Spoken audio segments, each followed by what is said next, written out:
పశ్చిమాసియాలో ఉద్రిక్తతలు పరాకాష్ఠకు చేరాయి. ఒక్క దెబ్బ పడితే ఇరాన్ దారికొస్తుందని భావించిన అగ్రరాజ్యం ఊహించని ప్రతిఘటనతో ఉక్కిరిబిక్కిరవుతోంది. ఇరాన్ ప్రతిఘటనకు పశ్చిమాసియాలో అమెరికా బేస్లు, దౌత్య కార్యాలయాలు దెబ్బతినడంతో పాటు భారీ నష్టాన్ని చవిచూడక తప్పలేదు. ఏకంగా అమెరికా గడ్డ మీద డ్రోన్ల దాడికి ఇరాన్ ప్రణాళిక తయారు చేసుకున్నట్లు బయటపడడంతో ట్రంప్ ప్రభుత్వం అప్రమత్తమైంది. మరోవైపు ముంచుకొచ్చిన చమురు సంక్షోభం అగ్రరాజ్యాన్ని భయపెడుతోంది. దీంతో వ్యూహాత్మక చమురు నిల్వలు బయటకు తీయాలని డొనాల్డ్ ట్రంప్ ఆదేశించారు. చేతులు కాలిన తర్వాత ఆకులు పట్టుకున్నట్లుంది అమెరికా అధ్యక్షుడు డొనాల్డ్ ట్రంప్ వ్యవహారం. ఇరాన్ మీద దాడుల విషయంలో అగ్రరాజ్యం అంచనాలు పూర్తిగా తలకిందులైపోయాయి. ఈ విషయం అనుభవపూర్వకంగా తెలిసొచ్చింది. ఇరాన్ ప్రతిస్పందన విషయంలో అమెరికా అధ్యక్షుడు ట్రంప్, ఆయన సలహాదారుల లెక్కలు తప్పాయి. సుప్రీం నాయకుడు ఆయతుల్లా అలీ ఖమేనీని నిర్మూలిస్తే ఆ దేశం దారికొస్తుందని అమెరికా, ఇజ్రాయెల్ భావించాయి. కానీ ఇరాన్ చేపట్టిన ప్రతీకార దాడులతో పరిస్థితులు పూర్తి భిన్నంగా మారిపోయాయి. ఈ దెబ్బలకు అగ్రరాజ్యం మింగలేక కక్కలేక విలవిల్లాడాల్సిన పరిస్థితి కనిపిస్తోంది. యుద్ధం ప్రారంభమై 12 రోజులు గడుస్తోన్న నేపథ్యంలో అమెరికాకు ఆస్తి, ప్రాణనష్టం జరిగినట్లు లెక్కలు చెబుతున్నాయి. యుద్ధం కారణంగా అమెరికాపై రోజుకు సుమారు $2 బిలియన్ అంటే 17,000 కోట్ల భారం పడుతోంది. కేవలం తొలి వారంలోనే 51,000 కోట్లు ఖర్చయిపోయాయి. ఈ 12 రోజుల కాలంలో ఇరాన్ జరిపిన ఎదురుదాడుల్లో 8 మంది అమెరికా సైనికులు చనిపోగా సుమారు 140 మంది తీవ్రంగా గాయపడ్డారు. ఇరాన్ పశ్చిమాసియాలో అమెరికాకు ఉన్న 22కు పైగా సైనిక, విమానయాన కేంద్రాలే లక్ష్యంగా వేల సంఖ్యలో క్షిపణులు, డ్రోన్లు ప్రయోగించింది. అమెరికాకు అత్యాధునిక గగనతల రక్షణ వ్యవస్థలున్న 11 ప్రధాన సైనిక స్థావరాలు తీవ్రంగా దెబ్బతిన్నాయి. సౌదీ అరేబియాలోని ప్రిన్స్ సుల్తాన్ ఎయిర్బేస్, కువైట్లోని అలీ అల్ సలేం, బహ్రెయిన్లోని యుఎస్ నేవీ 5వ ఫ్లీట్ ప్రధాన కార్యాలయంపై, ఖతార్లోని అల్ ఉదైద్ ఎయిర్ బేస్ల మీద ఇరాన్ విరుచుకుపడింది.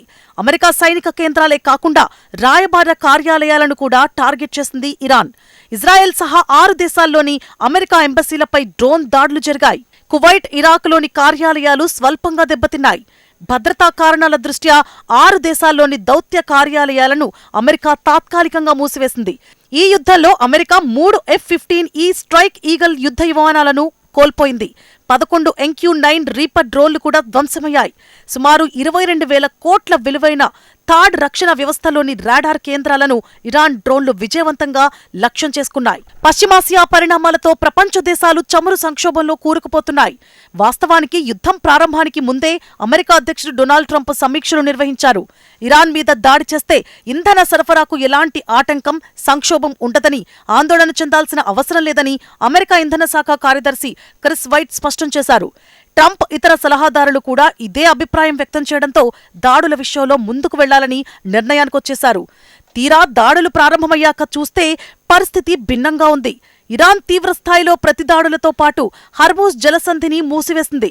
రవాణా నౌకలపై భారీగా దాడులకు దిగడంతో పర్షియన్ గల్ఫ్లో రవాణా పూర్తిగా స్తంభించింది. అమెరికా, ఇజ్రాయెల్ దళాల దాడులను ఇజ్రాయెల్ తీవ్రంగా ప్రతిఘటించింది. ఈ పరస్పర దాడుల్లో ఇరాన్తో పాటుగా Saudi, UAE, Bahrain, Kuwait, Oman, Qatar దేశాల్లోని చమురు క్షేత్రాలు ధ్వంసం కావడంతో పాటు అగ్నికీలలో చిక్కుకున్నాయి. దీంతో అంతర్జాతీయంగా చమురు ధరలు పెరిగిపోయాయి. అమెరికన్లపై చమురు ధరల భారాన్ని తగ్గించడానికి ఇప్పుడు డొనాల్డ్ ట్రంప్ ప్రభుత్వం చెమటలు కక్కుతోంది. ఇందులో భాగంగా తమ వద్ద ఉన్న వ్యూహాత్మక చమురు నిల్వలను విడుదల చేసేందుకు సిద్ధమైంది. యుద్ధం కారణంగా పెరిగిన చమురు ధరలను తగ్గించేందుకు ఈ నిర్ణయం తీసుకున్నామని చెప్పారు అమెరికా అధ్యక్షుడు. అయితే ఎన్ని బ్యారెళ్లు విడుదల చేస్తారనే విషయాన్ని వెల్లడించలేదు. ఇక యుద్ధం నేపథ్యంలో చమురు ధరల నియంత్రణకు చర్యలు ప్రారంభించినట్లు యుఎస్ ఇంధన కార్యదర్శి క్రిస్ రైట్ పేర్కొన్నారు. ఇందులో భాగంగా తమ వ్యూహాత్మక నిల్వల నుంచి 172 మిలియన్ బ్యారెళ్ల చమురును విడుదల చేయనున్నట్లు తెలిపారు. వచ్చే వారం నుంచి ఇది ప్రారంభమవుతుందని, మొత్తం విడుదలకు దాదాపు 120 రోజుల సమయం పడుతుందని స్పష్టం చేశారు. ఇంధన కొరత నేపథ్యంలో అంతర్జాతీయ ఇంధన సంస్థ కూడా ఇలాంటి నిర్ణయమే తీసుకుంది. పెద్ద మొత్తంలో చమురు నిల్వలను విడుదల చేసేందుకు అంగీకరించింది.